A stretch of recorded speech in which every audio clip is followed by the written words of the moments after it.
Jamia நாஃபில் Uloom Arabic கல்லூரியினுடைய 27ஆம் ஆண்டு நிறைவு விழாவில் 24ஆம் ஆண்டு பட்டமளிப்பு விழாவினையும் ஒன்றாக நடத்தி கொண்டிருக்கக்கூடிய இனிய தருணத்தில் இறை நம்மை இணைத்திருக்கிறது.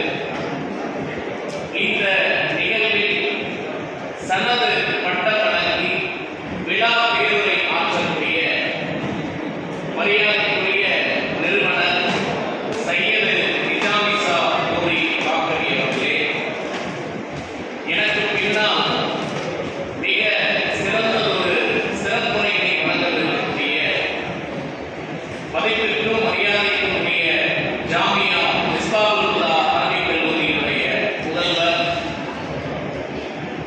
முகமது இஸ்மாயில் ஃபாசில் காக்கவி ஹசரத் அவர்களே, மௌலவி ஹாஃபில் எம் அப்துல் அஜீஸ் அவர்களே, என்னை இந்த நிகழ்விற்கு அழைத்த மரியாதைக்குரிய ஆலிம் பெருமகனார், கவிஞர், நல்ல சிந்தனையாளர், பல்தரப்பு மக்களை நன்மையை பெற்றிருக்கக்கூடிய முஸ்தபா காசிமி அவர்களே, இந்த நிகழ்வில் பட்டம் பெறவிருக்கக்கூடிய மாணவ கண்மணிகளே, வருங்கால ஆலிம்களாகிய மாணவ கண்மணிகளே, இந்த நிகழ்விற்கு வருகை புரிந்திருக்கக்கூடிய ஜமாத்தார்களே, உங்கள் அனைவருக்கும் ஏக இறைவனின் சாந்தியும் சமாதானமும் என்றென்றும் உண்டாவதாக. அஸ்ஸலாமு அலைக்கும் வரஹ்மத்துல்லாஹி தஆலா. வலைக்கும் ஸலாம் வரஹ்மத்துல்லாஹி தஆலா. உண்மையில் இது போன்ற நிகழ்வுகள் மிக முக்கியமான ஒன்று சமூகத்தில். ஏனென்றால் ஒரு கல்வி நிறுவனத்திலிருந்து சமூகத்திற்கு புறப்படக்கூடிய பயணம் என்பது மிக முக்கியமானது. அறிஞர் பெருமக்கள் என்ன சொல்கிறார்கள் என்றால், ஒரு பக்கம் ஆசிரியர்கள், இன்னொரு பக்கம் மாணவர்கள், மூன்றாவதாக சமூகம் என்கிற புள்ளி சேர்ந்த முக்கோணம் தான். அந்த முக்கோணம் சரியாக இருந்தால்தான் சமூகம் நன்றாக இருக்கும். அந்த முக்கோணத்தின் 3 புள்ளிகளும் முக்கியம். சில நேரங்களில் இங்கே கற்றுக்கொண்டதை அங்கே செயல்படுத்துகிற போது சில சிக்கல்கள் எல்லாம் வரும். நாங்கள் எல்லாம் கல்லூரி பேராசிரியர், பள்ளியிலே ஒரு வகுப்பறையில் ஆசிரியர் பாடம் நடத்தி கொண்டிருக்கிறார். பாடம் நடத்துகிற போது ஆசிரியர் பூகோளம் பாடம் நடத்துகிறார். பூமி உருண்டையை காட்டி மாணவர்களிடம் சொல்கிறார், மாணவர்களே, இது உருண்டை வடிவத்தில் இருக்கும், இதுதான்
வகுப்புல வாத்தியார் அடிக்கிறார், அவருக்கு தான் அடிக்க தெரியுமா? அத்தா 2 கைகளால் 2 கண்ணத்திலும் அடிக்கிறார்.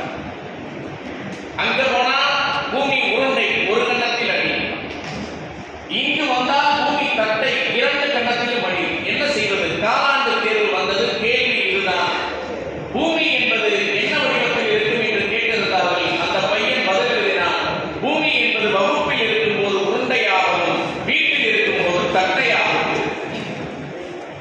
யோசிச்சு பாருங்க, நாம் கற்றுக்கொள்வதை சமூகத்தில் செயல்படுத்துகிற இடத்தில் நல்ல சூழல் இருந்தால் மட்டுமே கற்றுக்கொண்டதை சரியாக செயல்படுத்த முடியும்.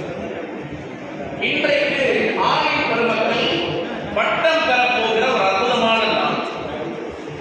உண்மையிலே இஸ்லாம் என்பது உலக கல்விக்கும் மார்க்க கல்விக்கும் இரண்டுக்குமே முக்கியத்துவம் கொடுக்கக்கூடிய ஒரு அற்புதமான நாள். பெருமானாருடைய சில வரிகள் காலம் தாண்டி நீடிப்பதை நான் சில நேரங்களில் நினைத்து ஆச்சரியப்படுகிறேன்.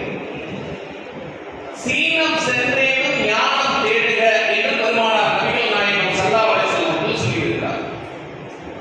நீ யோசிச்சு பாருங்க, அரேபிய தேசத்திலிருந்து தொலைதூரத்தில் இருக்கக்கூடிய பல்வேறு நாடுகள் இருக்கிற போது பெருமானார் ஸல்லல்லாஹு அலைஹி வஸல்லம் அவர்கள் சீனத்தை குறிப்பிட்டதற்கான காரணத்தை நாம் சமீபத்தில் உணர்ந்து கொள்ளலாம்.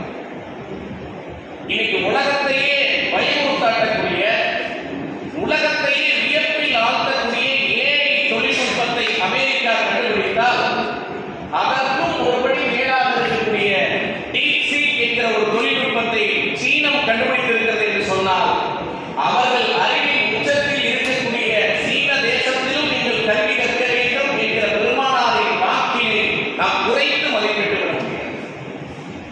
2 கல்விக்குமே பெருமானார் நபிகள் நாயகம் ஸல்லல்லாஹு அலைஹி வஸல்லம் அவர்கள் முக்கியத்துவம் தருகிறார்கள். ஆனால் இந்தியாவுடைய வரலாற்றை நாம் எடுத்து பார்த்தால் மதரசாக்களில் பொதுக்கல்வியையும் கற்றிருக்கிறார்கள் என்கிற செய்தியை நாம் அறிய வேண்டும். பேரரசர் அக்பருடைய காலகட்டத்தில் இஸ்லாமிய மதரசாக்களில் இஸ்லாமியர்கள் அல்லாத இந்துக்களும் வந்து பொதுக்கல்வியை கற்றிருக்கிறார். யோசிச்சு பாருங்க, 500-600 ஆண்டுகளுக்கு முன்னால் கல்வி என்பது எல்லோருக்கும் கிடையாது.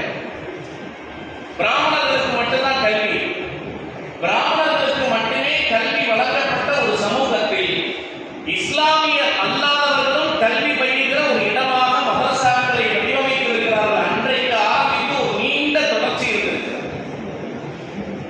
பல பேர் இங்கே வரலாற்றில் ஒரு பெயரை கேள்விப்பட்டிருப்பீர்கள், ராஜாராம் மோகன் ராய் என்கிற பெயர். ராஜாராம் மோகன் ராயும் சுதந்திர இந்தியாவினுடைய 2வது பிரதமரான லால் பகதூர் சாஸ்திரி, இந்த இருவருமே மதரசாவில் கல்வி பயின்றவர்கள் என்பது பலரும் அறியாத செய்தி. ராஜாராம் மோகன் ராயை வரலாறுல போகிற போக்கில் ஒரு செய்தியின் மூலமாக அறிகிறோம்.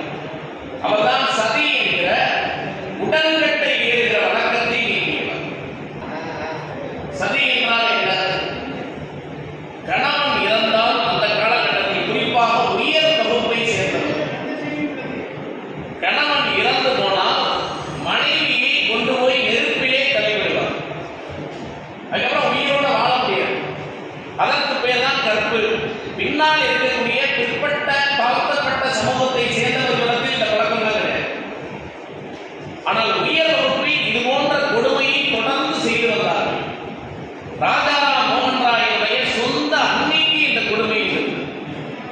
அவருடைய அண்ணன் மனைவி, அண்ணன் இறந்து போகிறார். அன்னியை கொண்டு போய் சிதையிலே ஏற்றுகிறார்கள். அந்த சிதையிலே ஏற்றுகிற போது என்ன செய்வார்கள் என்று சொன்னால், சுற்றிலும் சிலர் நின்று கொண்டு கொட்டடிப்பார். அது எதுக்கு தெரியுமா? ஒரு பெண்மணி மரண ஓலத்தில் கடைசியாக கட்டுகிற போது அவளுடைய சத்தம் கூட அடுத்தவர்களின் மனதை அசைத்து காப்பாற்றிவிடக்கூடாது என்பதற்காக சுற்றிலும் நின்று கொட்டடித்து உடன்கட்டை ஏற்றக்கூடிய நிகழ்வை உயர் வகுப்பினர் தொடர்ந்து செய்து வந்தார். ராஜாராம் மோகன் ராய் அதை முதலில் எதிர்த்தார். தன் அன்னிக்கு இந்த கொடுமை நிகழ்ந்த பிறகு அதற்கு எதிராக பொதுவெளியில் குரல் கொடுத்தார். பிரிட்டிஷ் அரசாங்கம் அவருடைய கோரிக்கையை ஏற்று உடன்கட்டை ஏற்றுதலை தடை செய்தது. அப்போது ராஜாராம் மோகன் ராயிடம் கேட்டார், இது இன்னைக்கு ஏற்கல, ரொம்ப வருஷமா நடக்குது.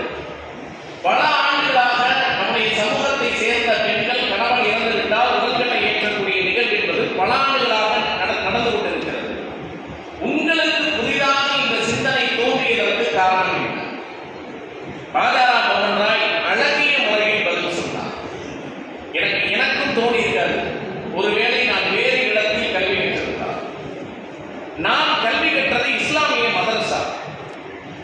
இஸ்லாமிய மதரசாவில் பொது கல்வியை பயின்றேன். அப்படி பயின்ற போது இஸ்லாமிய வரலாறு தொடர்பான சில விஷயங்களும் ஒரு அறிமுக பாடமாக, ஒரு மத திணிப்பாக இல்லாமல் ஒரு அறிமுகமாக எனக்கு அறிமுகப்படுத்தப்பட்டது. அப்போது நான் தெரிந்து கொண்ட விஷயம் ஆச்சரியமாக இருந்தது. என்ன தெரியுமா? இஸ்லாமிய சமுதாயத்தில், அரபு தேசத்தில் கணவனை இழந்த பெண்கள் மறுமணம் முடித்திருக்கிறார்கள் என்கிற செய்தி என்னை வியப்பில் ஆழ்த்தியது. அது மட்டுமல்ல, அன்றைக்கு இறை தூதராக இருந்த பெருமானார் நபிகள் நாயகம் ஸல்லல்லாஹு அலைஹி வஸல்லம் அவர்கள் திருமணம் செய்ததே விதவை பெண்களைத்தான். தான் மட்டுமல்ல, தன்னுடைய தோழர்களும் விதவை பெண்களை மறுமணம் செய்து கொள்ள வேண்டும், அவர்களுக்கு வாக்களிக்க வேண்டும் என்ற போதனையை அவர்கள் சொன்னார்கள். ஒரு சமூகத்திலே பெண்கள் விதவைகளாக இல்லாமல் மறுமணம் செய்யக்கூடிய உரிமை இருக்கிற போது, இங்கே ஒரு பெண்ணை வலுக்கட்டாயமாக சிறைக்குள் தள்ளுவது தவறான விஷயம் என்கிற புரிதலை எனக்கு ஏற்படுத்தியது மதரசாவில் நான் கற்ற கல்வி என்று ஒரு பெருமகனார் ராஜாராம் மோகன் ராய் சொன்னார் என்றால், இன்றைக்கு மதரசாவினுடைய பெருமையை நாம் புரிந்திருக்கிறோம். நிறைய உலமா பெருமக்கள் இங்கே அமர்ந்திருக்கிறார்கள். ஆனால் உள்ளே உடைமாற்றிக் கொண்டிருக்கிற போது இங்கே ஒரு வார்த்தையை கேட்டேன். நீங்கள் மலையை போல் பொழிய வேண்டும் என்று ஒரு ஹஸரத் அவர்கள் இங்கே மேடையில் பேசினார். உண்மையில் இவர்கள் மேகமாக இங்கே அமர்ந்திருக்கிறார். ஆலிம் பெருமக்கள் எதிர்காலத்தில் ஆலிம் பெருமக்களாக பள்ளிகளில், கல்லூரிகளில் பணியாற்றப் போகிற அன்பிற்கினிய தம்பிமார்கள் இங்கே அமர்ந்திருக்கிறார்கள். மரியாதைக்குரியவர் கவிக்கு அப்துல் ரஹ்மான் ஒரு கவிதையிலே அழகாக சொன்னார். இந்த புகை இருக்குல்ல, புகையை காற்று மேலே கொண்டு போய் மேல போன உடனே புகைக்கு கர்வம் வந்துச்சு. இந்த மேல போச்சுல, மேல வந்தா எல்லாருக்கும் மாறி சாதாரணமாக இருக்கிற போது இயல்பாக இருக்கக்கூடிய மனிதன் ஒரு சிறிய பதவி கிடைத்ததும் அவன் நடை மாறிவிடுகிறது, உடை மாறிவிடுகிறது, வேற விதமா நடக்கிறான். புகை மேல போயிடுச்சு. மேலே போன உடனே புகைக்கு கர்வம் வந்துவிட்டது. அந்த புகை மேகத்தை பார்த்து சொல்லியிருக்கிறது, மேகமே நானும் உன்னை போலவே இருக்கிறான், வெள்ளக்கடங்கள் இருக்கேன், நானும் உன்னை போலவே உயரத்தில் இருக்கிறேன், எனவே நானும் மேகம்தான் என்று புகை சொல்லியிருக்கிறது. உடனே கடகடவென சிரித்த மேகம் அந்த புகைக்கு பதில் சொல்லாமல் மலையை பொழிந்தது. மலையில் நனைந்த பூமி சொல்லியிருக்கிறது, பெருமை என்பது மேலே ஏறுவதில் அல்ல, மேலே ஏறி கீழே இறங்குவதில் இருக்கிறது. கவிக்கோவிலே அற்புதமான கவிதை. நீங்கள் யோசித்து பாருங்கள், இந்த உலமா பெருமக்கள் கற்ற கல்வியால் வேகமாக இங்கே அமர்ந்திருக்கிறார்.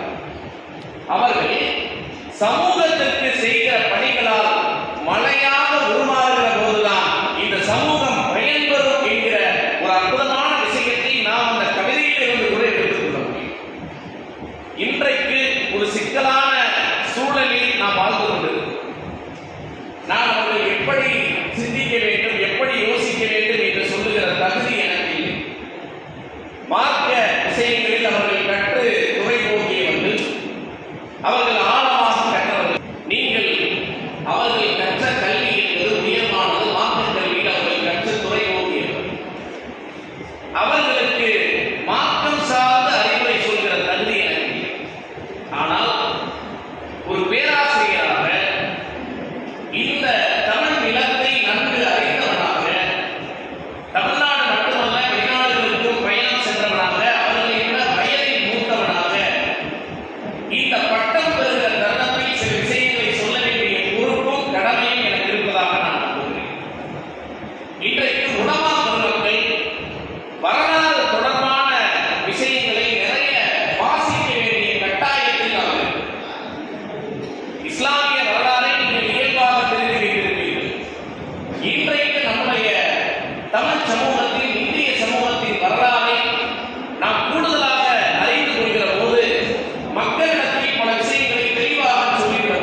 சவர்கர். ஆர்எஸ்எஸ் பிதாமகனான சவர்கர் தான் சுதந்திரத்திற்கு இஸ்லாமியர்கள் ஆற்றிய மிகப்பெரிய பங்களிப்பினை தன்னுடைய நூலிலே பதிவு செய்திருக்கிறார். எரிமலை என்கிற நூல். பின்னாடி அவர் தீவிரமாக அந்த கோட்பாட்டை நோக்கி நகர்கிறார். இப்போது நீங்கள் தமிழில் வந்த சே திவான் எழுதிய விடுதலை போராட்டத்தில் முஸ்லிம்களின் பங்களிப்பு என்கிற நூலை புரட்டி பார்த்தால் அதில் மேற்கோளாக காட்டப்பட்டிருக்கிற பல வரிகள் சவர்கருக்கு. யோசிச்சு பாருங்க, சவர்கர் போன்ற ஒரு நபரால் கூட நிராகரிக்கப்பட முடியாத இலக்கு இஸ்லாமிய சமுதாயம். எனக்கு ஒரு சின்ன விஷயம் ஞாபகத்திற்கு வருது. லைலத்துல் கத்ர் என்கிற ஒரு புனித திருநாள் ரமலான் மாதத்தில் 27ஆம் நாள் நாம் கொண்டாடி கொண்டிருக்கிறோம். இந்த கதர் என்கிற சொல்லில் இருந்துதான் கதர் என்கிற ஆடை வந்தது என்பதை கூட நாம் பல தருணங்களில் அறியாமல் இருக்கிறோம். சுதந்திர போராட்டத்தில் கிட்டத்தட்ட இந்தியாவில் இருக்கக்கூடிய காந்தியவாதிகள் அனைவருமே அதை அணிந்த ஆடை கதராடை. எங்களுடைய பகுதியில் PS ராமையா என்று ஒரு எழுத்தாளர், அவர் ஒரு காந்தியவாதி. அவர் ஒரு சம்பவம் சொல்கிறார். PS ராமையா ஒரு நாள் தன்னுடைய ஊருக்கு வெளியூரில் இருந்து கிளம்பி போய் கொண்டிருக்கிறார். இரவு நேரம். இன்னைக்கு மாதிரி வாகன வசதி எல்லாம் கிடையாது, பெரிய வெளிச்சம் எல்லாம் கிடையாது. விடுதலை போருக்கு விடுதலை வாங்குவதற்கு முந்தைய காலம். அவர் வருகிற போது பின்னால் 2 பெண்கள் அவருக்கு பின்னால் நடந்து வருகிறார். நடந்து வருகிற பெண்கள் சொல்கிறார்கள், ஐயா, உங்களுடைய ஊருக்கு முன்னால் தான் என்னுடைய ஊர் இருக்கிறது. இது இரவு நேரம், பெண்கள் வருவது கஷ்டம், அதனால உங்களுக்கு பின்னாடி நாங்க பாதுகாப்பா நடந்து வரணும் வராங்க. ஊர் வந்துச்சு, அந்த பெண்கள் மிக்க நன்றி விடைபெற்று போறாங்க. இவருக்குள்ள ஒரு குறுகுறுப்பு. என்னதான் நானும் ஆகுதான் இல்லையா, எனக்கு ரொம்ப ஒன்றும் வயசாயில்லை, எதை நம்பி என் பின்னால் வந்து அந்த பெண்கள் சொல்லி இருக்கிறார்கள், உங்களை நம்பி வரவில்லை, நீங்கள் அணிந்திருக்கிற ஆடையை நம்பி. ஏன் தெரியுமா, கதராடை அணிந்த ஒருவன் பெண்களிடம் தவறாக நடந்து கொள்ள மாட்டான் என்கிற நம்பிக்கை எங்களிடத்திலே உண்டு. கதராடை அணிந்தவன் காந்தியத்தை பின்பற்றுகிறவன், மகாத்மா காந்தியை பின்பற்றுகிறவன் ஒரு பெண்ணிடம் தவறாக நடந்து கொள்ள மாட்டான். உங்களை நம்பி வரவில்லை, உங்கள் ஆடையை நம்பி வந்தோம். இதுல இன்னொரு செய்தி இருக்கு. அப்ப ஆடை என்பது எவ்வளவு முக்கியமான விஷயம். பெருமானார் நபிகள் நாயகம் ஸல்லல்லாஹு அலைஹி வஸல்லம் அவர்கள் ஆண்களுக்கும் சரி பெண்களுக்கும் சரி ஆடை கலாச்சாரத்தை சரியாக வரையறுத்ததில் எவ்வளவு அர்த்தம் இருக்கிறது. இந்த கதராடைக்கு கதர் என்கிற பெயர் எப்படி வந்தது என்றால், வரலாற்றில் நாம் படித்திருப்போம். முகமது அலி, சௌகத் அலி என்று சொல்லக்கூடிய 2 சகோதரர்கள், அலி சகோதரர்கள். இந்த அலி சகோதரர்களுடைய அம்மா ஆவாஜி பானு என்கிற பிரியம்மா தான் அந்நிய ஆடைகளை பகிஷ்கரிக்க வேண்டும், அந்நிய ஆடைகளை உடுத்தக்கூடாது என்று மகாத்மா காந்தி சொன்னபோது கைகளால் 100 ஆடை அணிய வேண்டும் என்று சொன்ன தருணத்தில் தன் கைகளால் 100 ஆடையை மகாத்மா காந்தியிடம் தந்து இதை கதராக புனித பரிசாக வைத்துக் கொள்ளுங்கள் என்று சொன்னதால் தான் அந்த ஆடைக்கு கதர் என்று பெயர். நீங்கள் யோசித்து பாருங்கள், ஒரு இஸ்லாமிய சொல்லாட்சியிலிருந்து வந்த ஆடை இன்றைக்கு சமூகத்தில் அன்றைய காலகட்டத்தில் எவ்வளவு பெரிய புனிதமானதாக போற்றப்பட்டது. கொஞ்சம் இந்த வரலாறுகளை நாம் பேச வேண்டிய தருணத்தில் இந்த மதுரையில் நாம் நின்று கொண்டு பேசிக் கொண்டிருக்கிறோம். இந்த மதுரையில் கந்தரும் சிக்கந்தரும் ஒன்றாக போற்றப்பட்ட மண்ணில் இன்றைக்கு பிரிவினைவாத விதைகளை விதைக்கலாம் என்று சிலர் நம்பிக்கொண்டிருக்கிறார். ஆனால் நிச்சயமாக மதுரை மக்கள் அவர்களுக்கு தக்க பாடத்தை புகட்டுவார்கள் என்கிற நம்பிக்கை எனக்கு.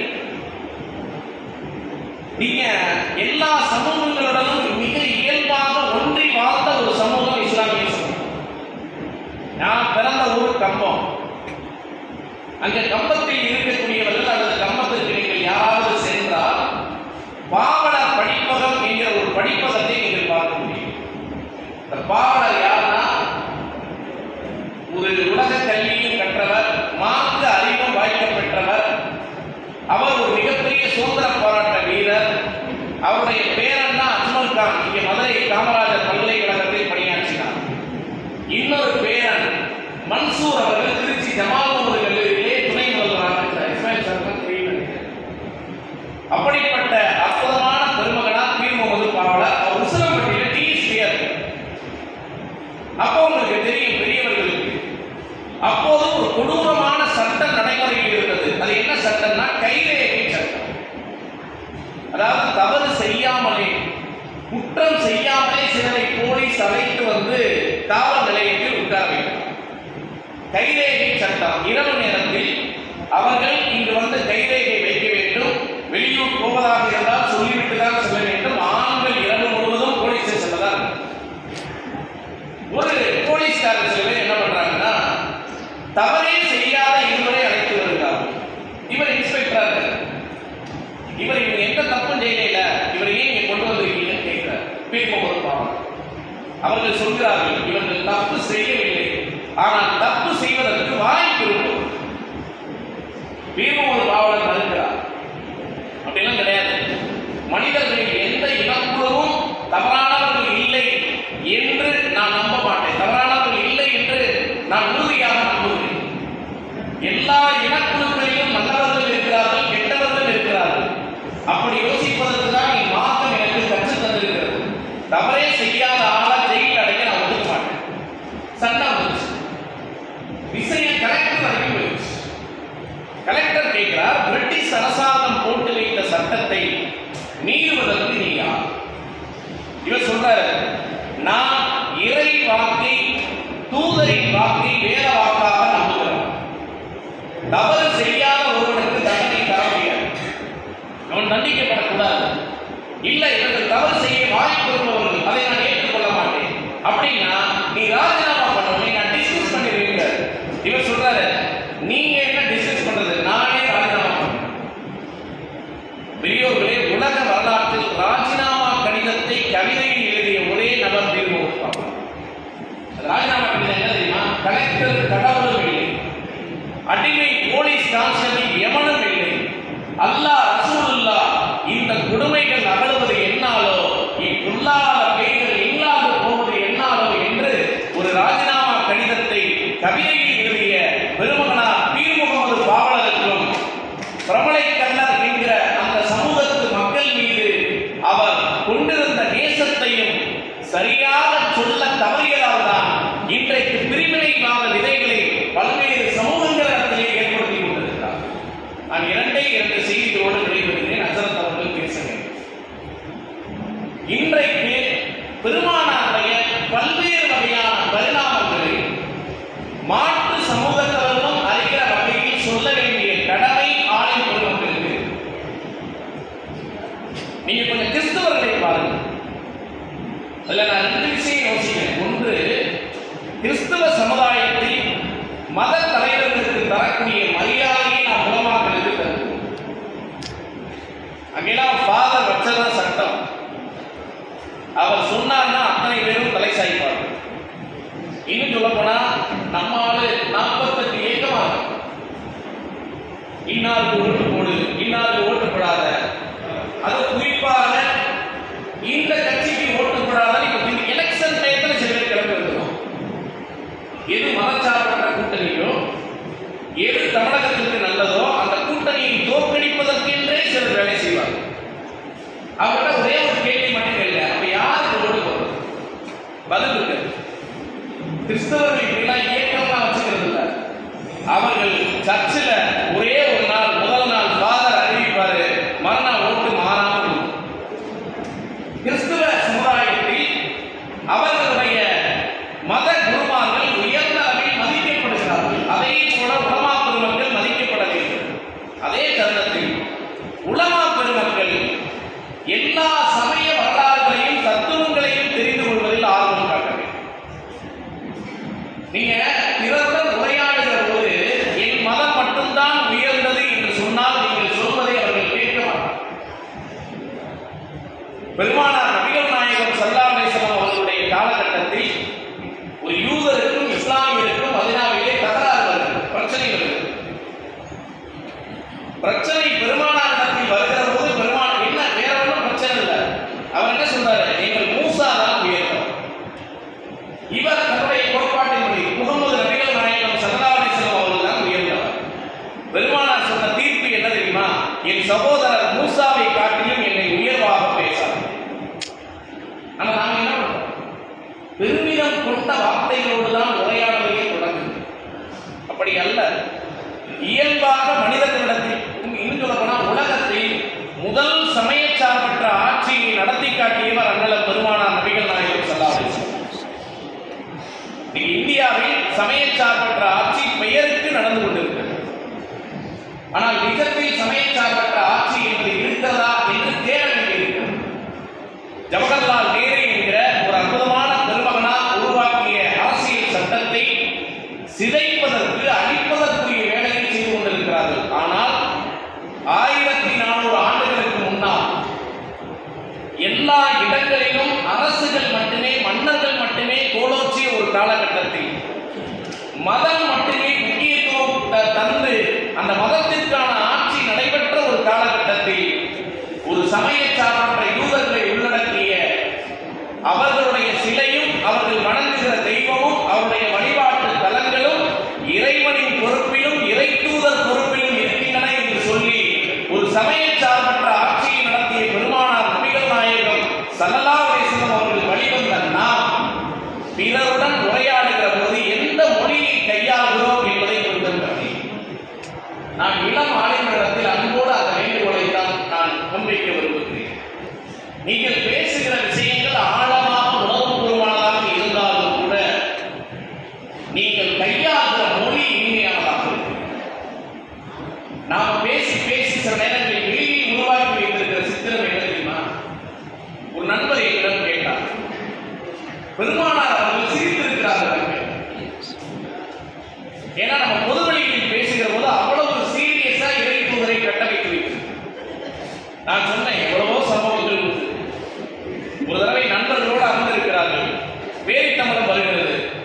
பெருமானார் ஸல்லல்லாஹு அலைஹி வஸல்லம் அவர்களுடைய மனதில் சிறு விளையாட்டு தோன்றுகிறது. சாப்பிட்டு பேரித்தமிழ கொட்டையை முன்னாடியே போடுறாங்க. எல்லோரும் முன்னால் போடுகிறார்கள். பெருமானார் நபிகள் நாயகம் ஸல்லல்லாஹு அலைஹி வஸல்லம் அவர்கள் தான் சாப்பிட்டு விட்டு மீதம் இருக்கிற கொட்டைகளை தனக்கு முன்னால் போடாமல் தன் மருமகன் அலிரலில்லாஹுடைய முன்னால் போடுகிறார். கொஞ்ச நேரம் கழிச்சு தோழர்களை பார்த்து சொல்றாங்க, தோழர்களே, அவர் 4 சாப்பிட்டுருக்காரு, அவர் 6 சாப்பிட்டுருக்காரு, அவர் 8 சாப்பிட்டுருக்காரு, அலி பாருங்க எவ்வளவு சாப்பிட்டுருக்காரு. ஏன்னா இந்த கொட்டையை அங்கதான். உடனே அலிரலில்லாஹு அவர்கள் திருப்பி சொன்னார்கள், நானாவது நிறைய சாப்பிட்டுருக்கேன், என் முன்னாடி இவ்வளவு கொட்டை இருக்கு, கொஞ்சம் அவங்க முன்னாடி பாருங்க, கொட்டையே இல்லை, கொட்டையும் சேர்த்து சாப்பிட்டாங்க.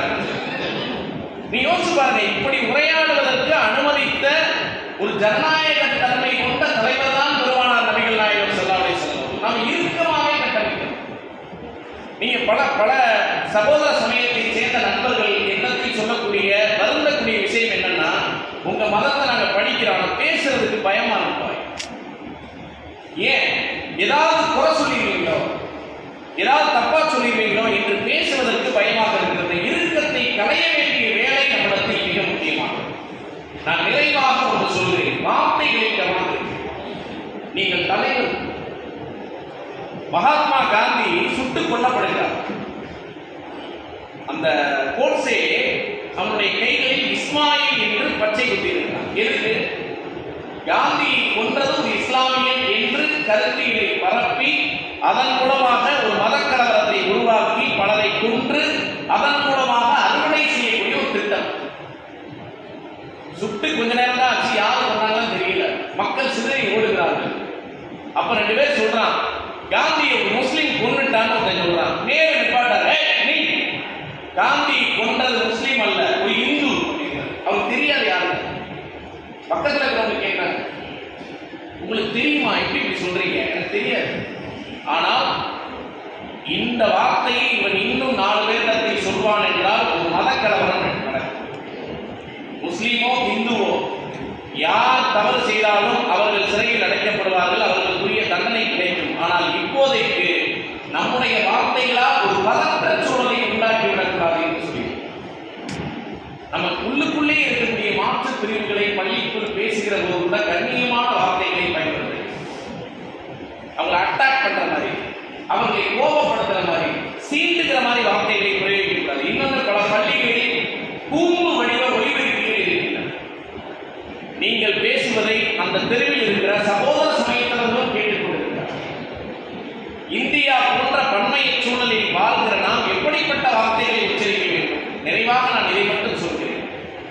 இங்கேயே வழிகாட்டுதல். இனிய உணவாக இன்னாத கூறல் கனி இருப்ப காய்கவர் தற்று என்று திருவள்ளுவர் சொல்கிறார். ஒரே விஷயத்தை அழகாகவும் சொல்லலாம், கோபமாகவும் சொல்லலாம். நீங்கள் அழகிய முறையில் உரையாடுங்கள் என்பதுதான் இஸ்லாமிய மார்க்கம் நமக்கு கற்றுத் தருகிற செய்தி. இந்த செய்தியோடு நான் நிறைவு செய்கிறேன். அலி ரலியல்லாஹு தஆலா அவர்களுக்கு ஒரு முறை உடல்நிலை சரியில்லாமல் போயிடும். வீட்டில் படுக்கையில் படுத்திருக்கிறார். அவரை பார்ப்பதற்காக மற்ற 3 கலீஃபாக்களும் வருகிறார். 3 பேர் வராங்க. இனிமையா பேசுறது எப்படின்னு சொல்றதுக்காக இந்த செய்தியை நான் சொல்ல விரும்புகிறேன். சில பேர் சாதாரண உரையாடல கூட இனிமை கிடையாது. நான் இங்க சமீபத்தில் ஒரு வீட்டு கிரகப்பிரவேசத்துக்கு போயிருந்தேன். ஒரு புதுமனை புது விழா.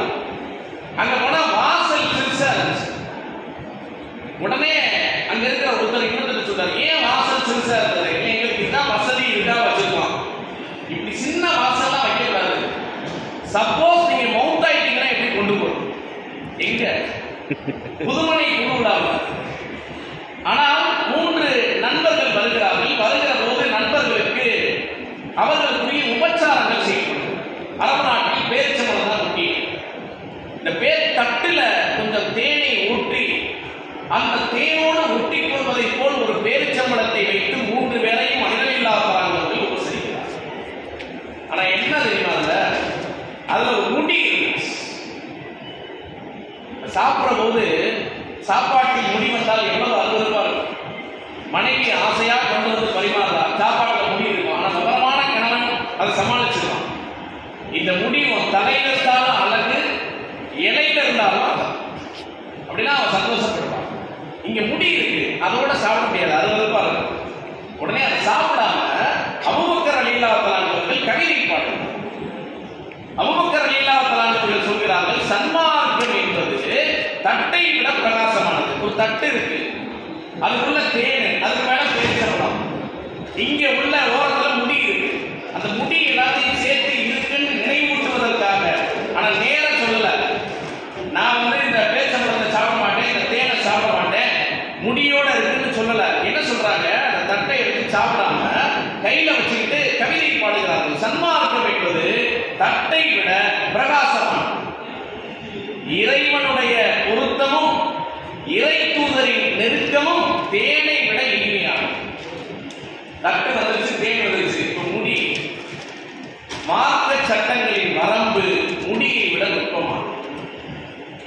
சொல்லிட்டு ஊரலிலாக்கிறாங்க கொடுத்தாங்க. அவங்களும் பார்த்தாங்க என்னது முடி. அவங்க மறுமையை பற்றி அதிகம். நீங்க இதுல பாத்தீங்கன்னா ஒருத்தருடைய கேரக்டர் வெளிப்படும். அபூபக்கர் ரலியல்லாஹு தஆலா அவர்களுக்கு பெருமானார் மீது மார்க்கத்தின் மீதான பிரியம் முதல்ல. உமர் ரலியல்லாஹு தஆலா அவர்களுக்கு மறுமை முக்கியம். உமர் ரலியல்லாஹு தஆலா அவர்கள் பாடுகிறார்கள், மறுமை என்பது தட்டை விட பிரகாசமானது, சொர்க்கம் என்பது தேனை விட இனிமையானது, சிராத்தல் முஸ்தகீம் பாலம் என்பது முடியை விட நுட்பமானது. அவர்கள் அதிக மறுமையை பற்றி சிந்திக்கக்கூடியது. அவங்களும் சாப்பிடாம தட்டை ஹேண்டில் தொடர் ஓட்ட மாதிரி. இப்ப உதுமான் ரலியல்லாஹு தஆலா அவர்கள் முறை, அவங்களும் முடியை பார்த்தாங்க, ஆனா சொல்லல. அவங்க என்ன சொன்னாங்க தெரியுமா, அவங்க ஜாமியில் குர்ஆன், திருமறையில் கரை கண்டவர்கள், திருமறையில் ஓதக்கூடியவர்கள், திருமறையை தொகுத்தவர். அதனால அவங்க குர்ஆனிலே தொடர்ந்தாங்க. திருமறை என்பது தட்டை விட பிரகாசமானது, திருமறையில் ஓதுவது என்பது தேனை விட இனிப்பானது, திருமறைக்கு பொருள் கூறுவது என்பது முடியை விட நுட்பமானது. 3 பேரும் பாடனே அலிரலியல்லாஹு தஆலாவுக்கு புரிஞ்சிச்சு. தட்டை வாங்கி வச்சுட்டு அவங்க சொல்றாங்க, நண்பர்கள் தட்டை விட பிரகாசமானது, நண்பர்களின் சொற்கள் தேனை விட இனிமையானவை, நண்பர்களின் மனம் முடியை விட நுட்பமானது. யோசிச்சு பாருங்க சகோதரர்களே, இந்த தட்டில் கடைசி வரை யாரும் தேனை அருந்தவில்லை, வச்சுட்டாங்க. ஆனால் எவ்வளவு புண்படுத்தாமல், எவ்வளவு நயமாக, எவ்வளவு நாகரிகமாக இன்சொற்களா அந்த குறையை எடுத்து சொன்னார்கள் என்றால், ஏகத்துவம் என்கிற ஆன்மீக தென்றலை இந்த மண்ணிற்கு நீங்கள் சொல்ல வேண்டும் என்றால் இன்சொற்களை கையாள வேண்டும், மனங்களை வெல்ல வேண்டும். மனங்களை வெல்லுவதைத்தான் இஸ்லாம் மார்க்கம் கற்றுத் தருகிறது. மனங்களை வென்றதால் தான், சூஃபி ஞானிகளின் தயவால் தான் இந்தியாவில் இஸ்லாம் பரவியதை தவிர பேரரசர்களால் பரவவில்லை. வாளோடு